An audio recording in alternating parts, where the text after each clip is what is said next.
जन्मी नवनाथ जाधव. मी इयत्ता दुसरी ब ची विद्यार्थिनी.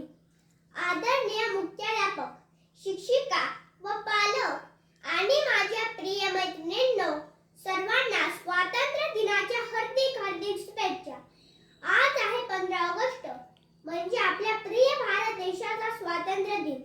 मित्रांनो, आजचा दिवस आपल्या देशासाठी अभिमानाचा, गौरवाचा व इतिहासातील अजरामर ठेवांचा आठवण करून देणार आहे. म्हणून मी म्हणते, उत्सवातील रंगांचा आभाळी सजला, नतमस्तक मी त्या सर्वांची ज्यांनी भारत देश हा घडवला, ज्यांनी भारत देश हा घडवला. 15 ऑगस्ट 1947 रोजी भारताने परकीय ब्रिटिश सत्तेपासून मुक्तता मिळवली. आपला देश हा एक स्वतंत्र राष्ट्र म्हणून उदयाला आला. पण हे सहजासहजी झाले नाही. 16व्या शतकात व्यापारासाठी आलेले ब्रिटिश 18व्या शतकात हळूहळू राज्यकर्ते झाले.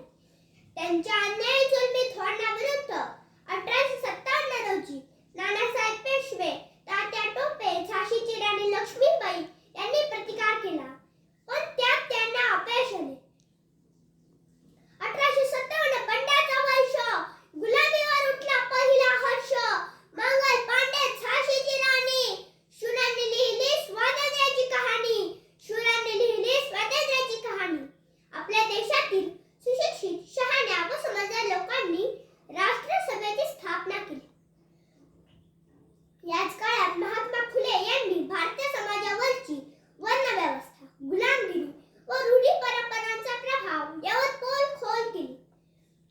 ज्ञान नाही, विद्या नाही, ते घेण्याची गोडी नाही, बुद्धी असूनही चालत नाही, तया समान म्हणावे का, तया समान म्हणावे का, असे म्हणत सावित्रीबाई फुले व महात्मा फुले यांनी पुण्यात मुलींसाठी पहिली शाळा काढली. स्वराज्य माझा जन्मसिद्ध हक्क आहे आणि तो आम्ही मिळवणारच, असे म्हणत लोकमान्य टिळक यांनी स्वराज्य, स्वदेशी, राष्ट्रीय शिक्षण, बहिष्कार ही चतुसूत्री मांडली व इंग्रजी सत्तेविरुद्ध बंड पुकारले. राष्ट्रपिता महात्मा गांधी यांनी अहिंसा, सत्याग्रह, स्वदेशी चळवळ या मार्गाने स्वातंत्र्याविषयी संघर्ष केला. म्हणून त्यांच्या बाबतीत मला असे म्हणावेसे वाटते, देती हमें आजादी बिना खड़क बिना ढाल के, साबरमती के संत तूने कर दिया कमाल, साबरमती के संत तूने कर दिया कमाल. भगतसिंग, राजगुरू, सुखदेव यांनी क्रांतीचा मार्ग वापरून लढा दिला. तुम मुझे खून दो, मैं तुम्हें आजादी दूंगा, असे म्हणत सुभाषचंद्र बोस यांनी घोषणा केली.